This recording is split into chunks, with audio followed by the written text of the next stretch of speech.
Obrigado a Deus pela minha vida, pela missão de presidir o Brasil e pela oportunidade de restabelecer a verdade, o que é bom para todos nós. Senhor Presidente da Assembleia Geral, Tirani Mohamed Bandi, Senhor Secretário-Geral da ONU, Antônio Guterres, chefes de Estado, de governo e de delegação, senhoras e senhores, apresento aos senhores um novo Brasil que ressurge depois de estar à beira do socialismo.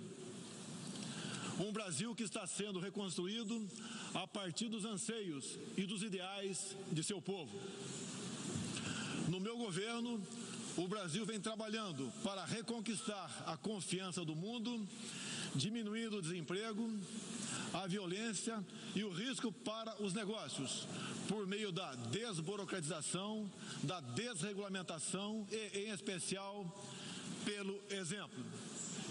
Meu país esteve muito próximo do socialismo, o que nos colocou numa situação de corrupção generalizada, grave recessão econômica, altas taxas de criminalidade e de ataques ininterruptos aos valores familiares e religiosos que formam nossas tradições. Em 2013, um acordo entre o governo petista e a ditadura cubana trouxe ao Brasil 10 mil médicos sem nenhuma comprovação profissional. Foram impedidos de trazer cônjuges e filhos. Tiveram 75% de seus salários confiscados pelo regime e foram impedidos de usufruir de direitos fundamentais como de ir e vir. Um verdadeiro trabalho escravo, acreditem. Respaldado por entidades de direitos humanos do Brasil e da ONU. Antes mesmo de eu assumir o governo, quase 90% deles deixaram o Brasil, por ação unilateral do regime cubano.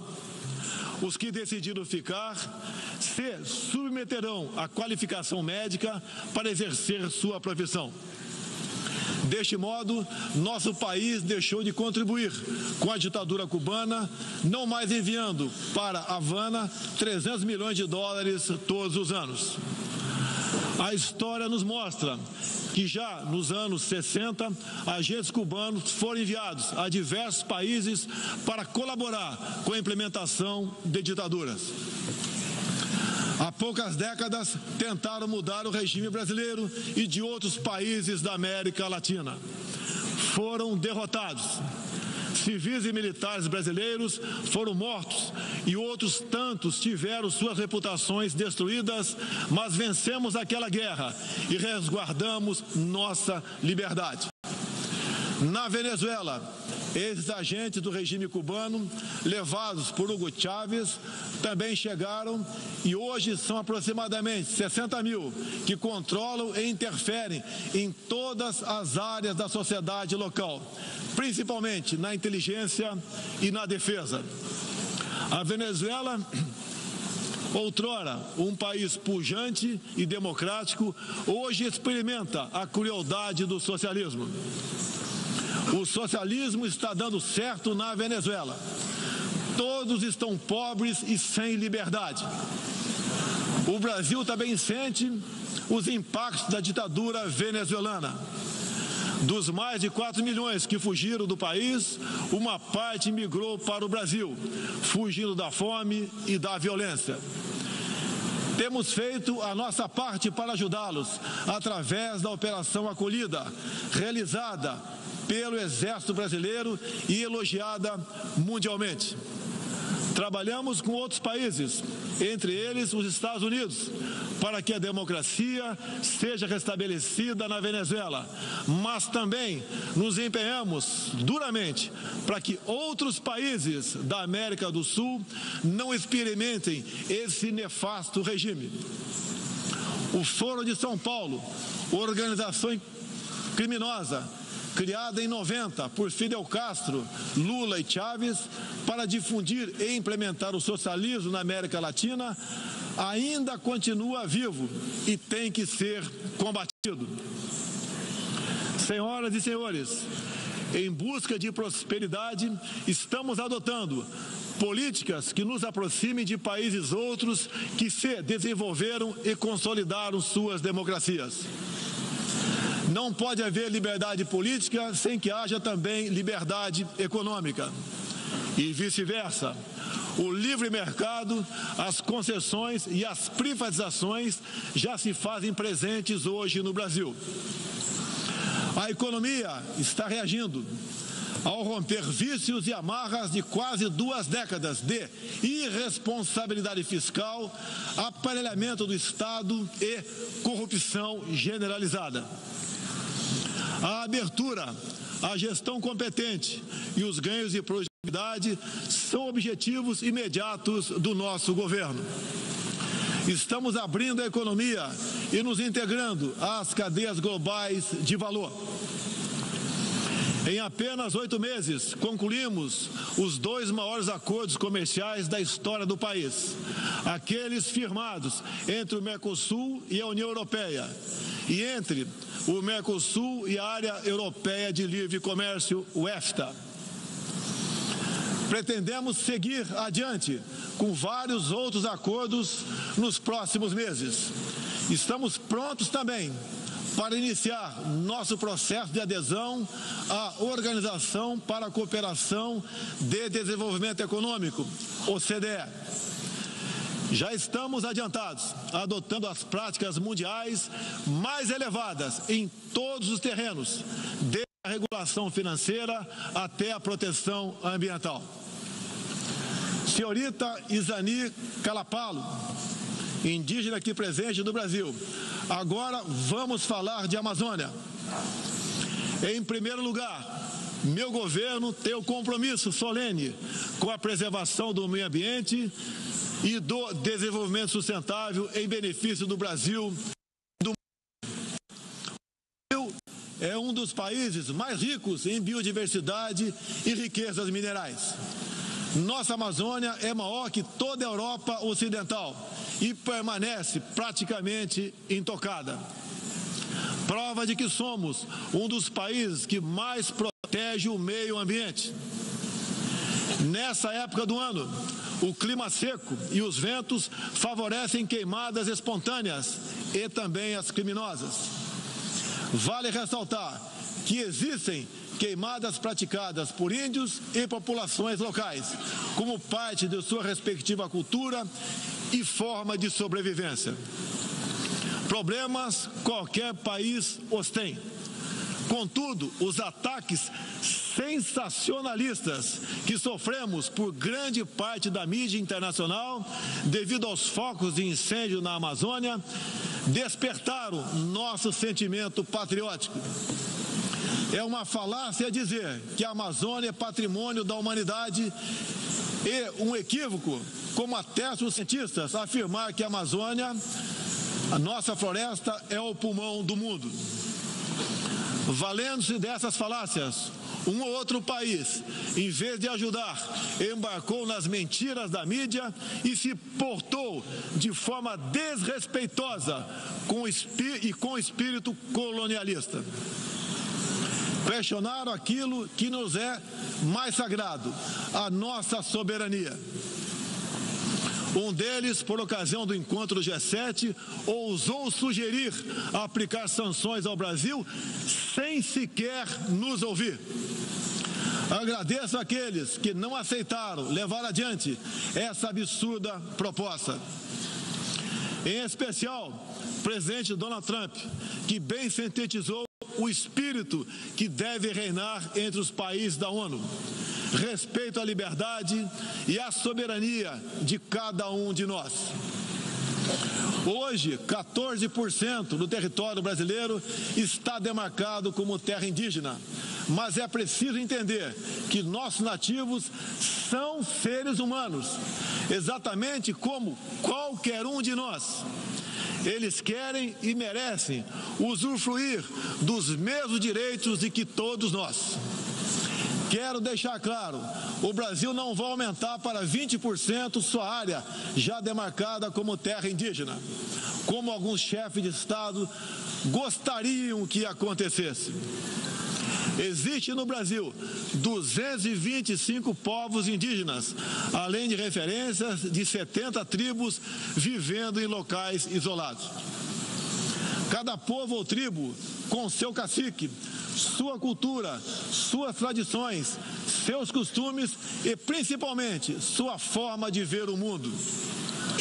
A visão de um líder indígena não representa a de todos os índios brasileiros. Muitas vezes, alguns desses líderes, como o cacique Raoni, são usados como peça de manobra por governos estrangeiros na sua guerra informacional para avançar seus interesses na Amazônia. Infelizmente, algumas pessoas de dentro e de fora do Brasil, apoiadas por ONGs, teimam em tratar e manter nossos índios como verdadeiros homens das cavernas. O Brasil agora tem um presidente que se preocupa com aqueles que lá estavam antes da chegada dos portugueses em 1500. O índio não quer ser latifundiário, pobre em cima de terra rica, especialmente das terras mais ricas do mundo. É o caso das reservas Yanomami e Raposa Serra do Sol. Nessas reservas existe grande abundância de ouro, diamante, urânio, nióbio e terras raras, entre outros. E esses territórios são enormes. A reserva Yanomami sozinha conta com aproximadamente 95 mil quilômetros quadrados, o equivalente ao tamanho de Portugal ou da Hungria, embora apenas 15 mil índios vivam nessa área. Isso demonstra que os que nos atacam não estão preocupados com o ser humano índio, mas sim com as riquezas minerais e a biodiversidade existentes nessas áreas. E para mostrar aos senhores que não existe uma autoridade única entre os índios, eu quero ler uma carta aqui de grande parte das comunidades indígenas endereçadas para os senhores. O grupo de agricultores indígenas do Brasil, formado por diversas etnias e com representantes por todas as unidades da federação, que habitam uma área de mais de 30 milhões de hectares do território brasileiro, vem respeitosamente perante a sociedade brasileira endossar apoio total e restrito à indígena Izani Calapalo, aqui presente, do Parque Indígena do Xingu, Mato Grosso, que a mesma possa, na Assembleia das Nações Unidas, em Nova York, Estados Unidos, externar toda a realidade vivida pelos povos indígenas do Brasil, bem como trazer à tona o atual quadro de mentiras propagado pela mídia nacional e internacional, que insistem em fazer dos povos indígenas do Brasil uma reserva de mercado sem fim, atendendo interesses estrangeiros de países que ainda enxergam no Brasil uma colônia, sem regras e sem soberania. O Brasil possui 14% do seu território nacional regularizado como terras indígenas e muitas comunidades estão sedentas para que o desenvolvimento dessa parte do Brasil finalmente ocorra sem amarras ideológicas ou burocráticas. Isso facilitará o alcance de uma maior qualidade de vida nas áreas do empreendedorismo, saúde e educação. Uma nova política indigenista no Brasil é necessária. O tempo urge. Medidas arrojadas podem e devem ser incentivadas na busca pela autonomia econômica dos indígenas. Certamente que, se um conjunto de decisões vier nesse sentido, poderemos vislumbrar um novo modelo para a questão indígena brasileira. Um novo tempo para as comunidades indígenas é fundamental. a situação de extrema pobreza em que se encontram, sobrevivendo tão somente do Bolsa Família e de cestas básicas, nunca representou dignidade e desenvolvimento. O ambientalismo radical e o indigenismo ultrapassado e fora de sintonia com o que querem os povos indígenas representam o atraso, a marginalização e a completa ausência de cidadania. A realidade ora posta impõe que o mundo, na arena da Assembleia das Nações Unidas, possa conhecer nossos desejos e aspirações na voz da indígena Izani Kalapalo, que transmitirá o real quadro do meio ambiente e das comunidades indígenas brasileiras. Portanto, Izani Kalapalo goza de confiança e do prestígio da liderança indígena interessada em desenvolvimento, empoderamento e protagonismo, estando apta para representar as etnias relacionadas anexas, que são 52. Acabou o monopólio do senhor Raoni. A Organização das Nações Unidas teve papel fundamental na superação do colonialismo e não pode aceitar que essa mentalidade regresse a essas salas e corredores sob qualquer pretexto. Não podemos esquecer que o mundo necessita ser alimentado. A França e a Alemanha, por exemplo, usam mais de 50% de seus territórios para a agricultura. Já o Brasil usa apenas 8% de terras para a produção de alimentos.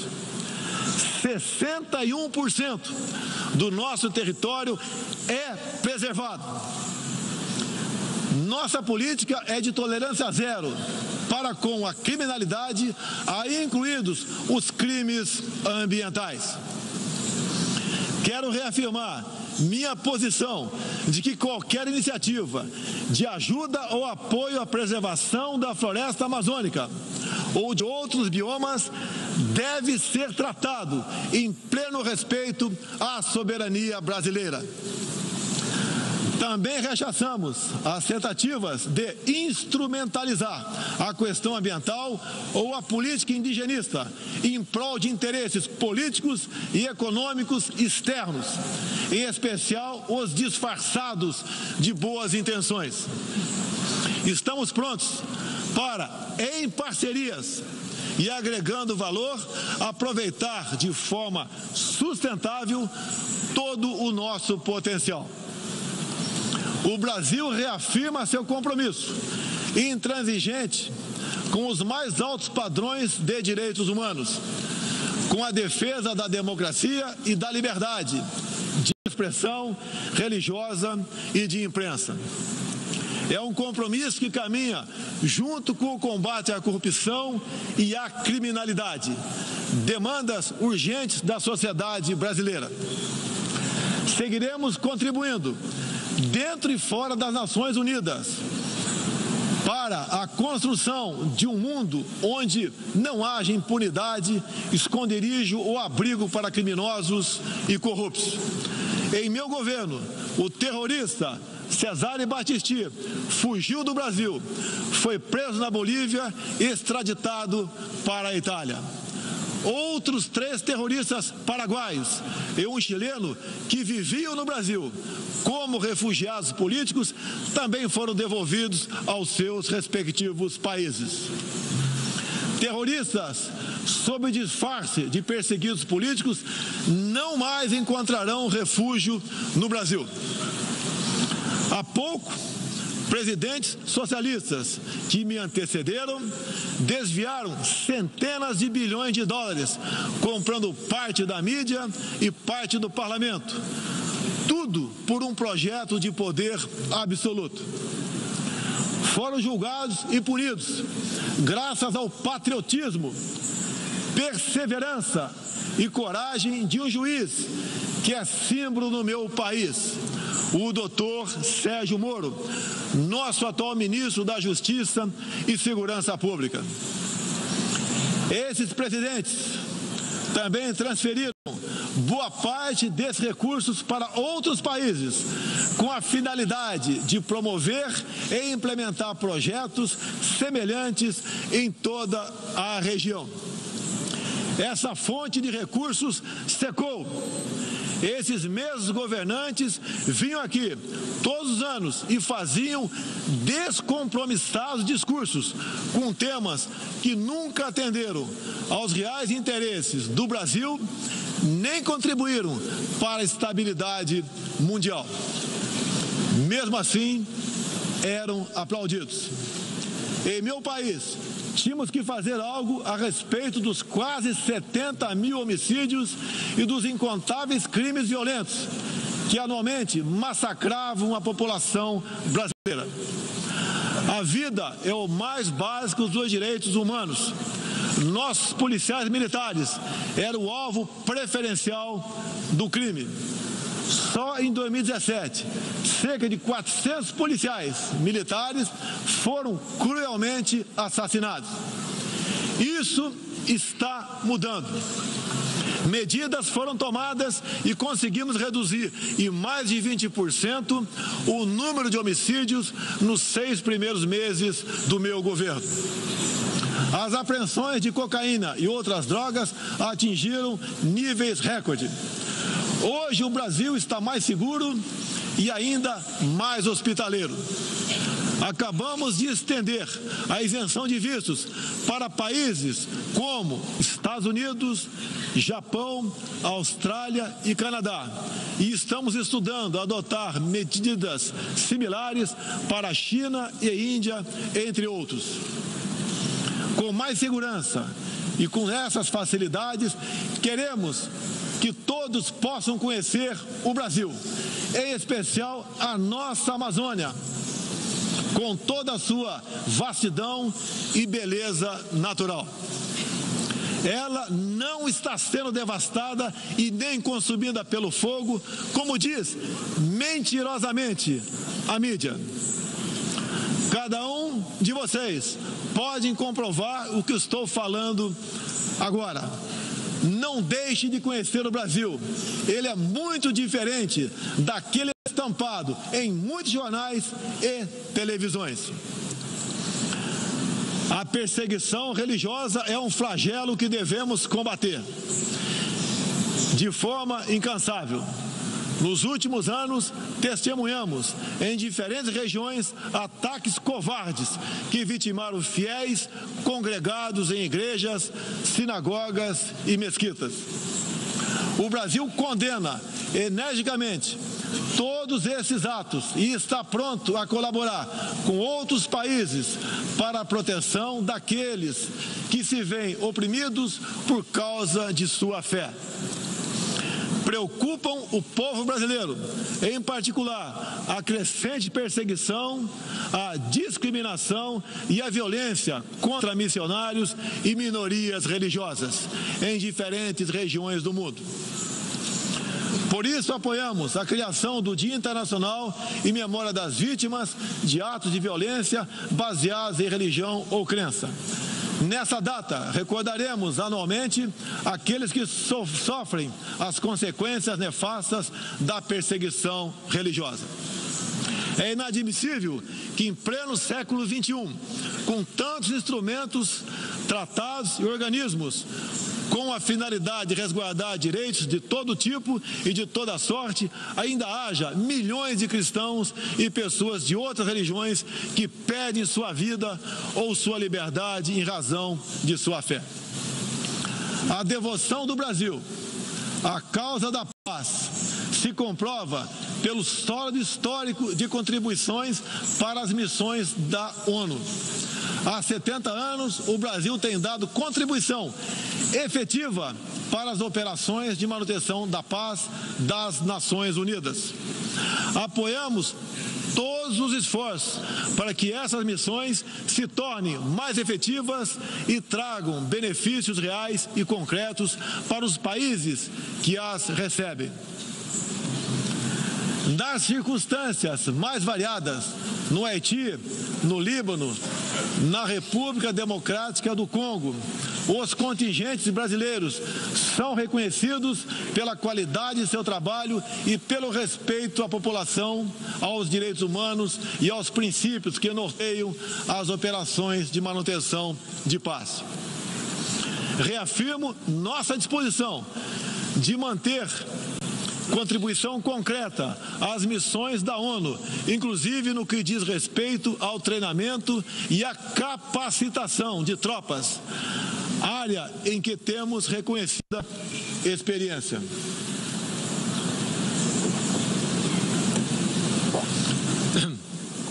Ao longo deste ano, estabelecemos uma ampla agenda internacional com o intuito de resgatar o papel do Brasil no cenário mundial e retomar as relações com importantes parceiros. Em janeiro, estivemos em Davos, onde apresentamos nosso ambicioso programa de reformas para investidores de todo o mundo. Em março, visitamos Washington, onde lançamos uma parceria abrangente e ousada com o governo dos Estados Unidos em todas as áreas, com destaque para a coordenação política e para a cooperação econômica e militar. Ainda em março, estivemos no Chile, onde foi lançado o ProSul, importante iniciativa para garantir que a América do Sul se consolide como um espaço de democracia e de liberdade. Na sequência, visitamos Israel, onde identificamos inúmeras oportunidades de cooperação, em especial na área de tecnologia e segurança. Agradeço a Israel o apoio no combate aos recentes desastres ocorridos em meu país. Visitamos também um de nossos grandes parceiros no Cone Sul, a Argentina, com o presidente Maurício Macri e nossos sócios do Uruguai e do Paraguai, afastamos do Mercosul a ideologia e conquistamos importantes vitórias comerciais, ao concluir negociações que já se arrastavam por décadas.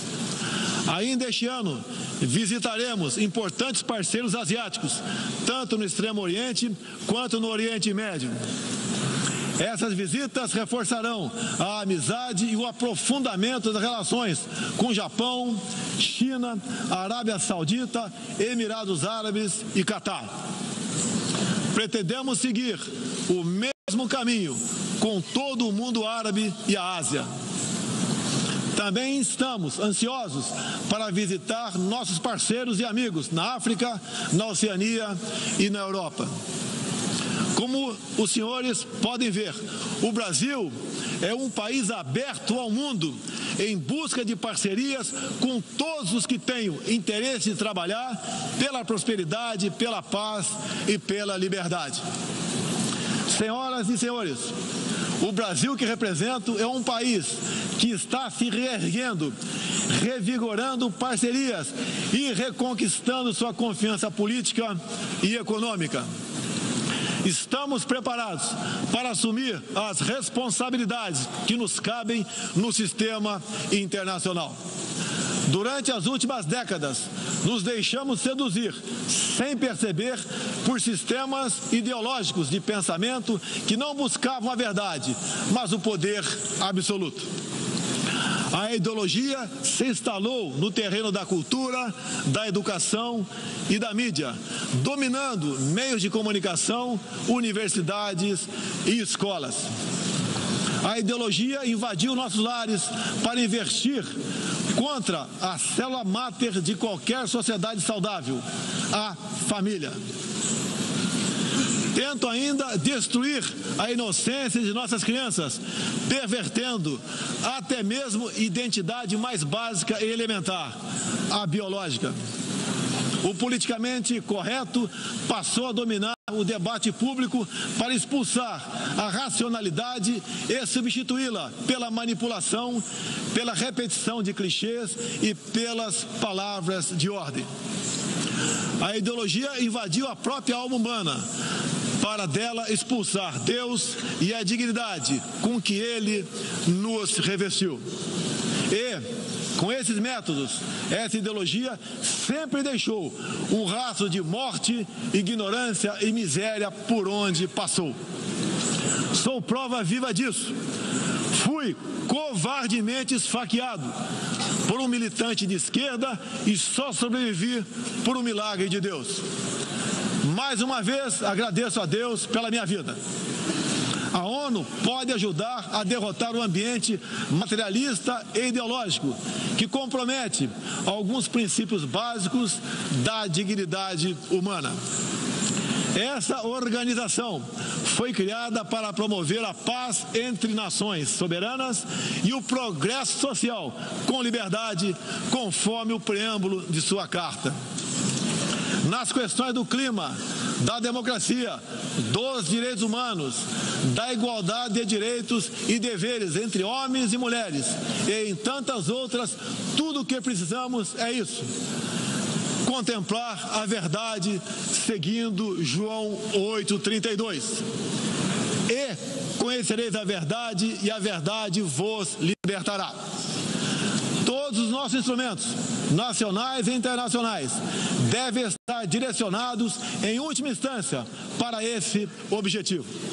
Não estamos aqui para apagar nacionalidades e soberanias, em nome de um interesse global abstrato.